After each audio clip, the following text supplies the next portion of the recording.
अस्सलामु अलैकुम वरहमतुल्लाहि वबरकातुहू। सवाल करते हैं कि ये जो रवां साल है इसकी ज़कात बिलफ़र्ज़ हमने रमज़ान में देनी है, लेकिन हम यानी साल हमारा पूरा होगा रमज़ान में, लेकिन हम रमज़ान से पहले ही थोड़ी-थोड़ी करके निकालते रहते हैं, या रमज़ान से पहले ही हमारे पास कोई ऐसा मुस्तहिक आ जाता है कि हम उसे अपनी ज़कात देना चाहते हैं, तो क्या साल होने से पहले-पहले अपनी ज़कात इस तरह देना जायज़ है, दुरुस्त है?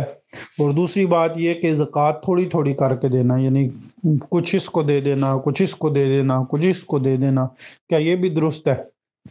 देखें जी, आपको एक आइडिया, एक एस्टीमेट तो ज़ाहिर-सी बात होता है, जो लोग कारोबारी होते हैं, बिज़नेसमैन होते हैं, या जिन ख़वातीन के पास सोना होता है, तो उन्हें एक आइडिया तो होता है कि मेरे ऊपर इतनी की ज़कात फ़र्ज़ है।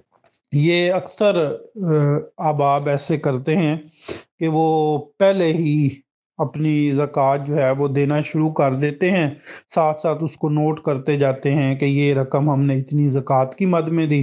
फिर जब रमज़ान में अपना हिसाब-किताब करते हैं, तो उस वक़्त उन्हें पता चल जाता है कि इतनी रकम हम ज़कात की मद में दे चुके हैं।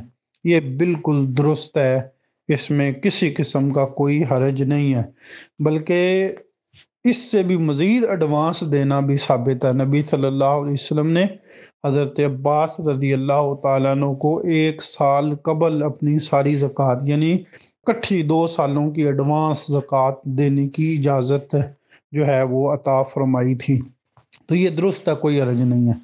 बाकी ये भी दुरुस्त है कि आप थोड़ी-थोड़ी करके जो है वो आप मुख्तलिफ़ जगहों पे देना चाहते हैं, और अमूमन ऐसे होता है कि बिज़नेसमैन, अब आप तो बखूबी इस बात को जानते होंगे कि गाहे-बगाहे किसी न किसी हवाले से कोई मुस्तहिक आ जाता है, तो वो फिर उसे कुछ न कुछ रकम देनी पड़ती है। तो कारोबारी हज़रात तो इसी तरह करते हैं कि वो जो है वो घरों में ख़वातीन भी मेरे ख़्याल में इस तरह करती हैं कि ज़कात की मद में देकर तो उसको नोट कर लिया कि जी ये इतनी रकम हमने ज़कात की मद में दी है।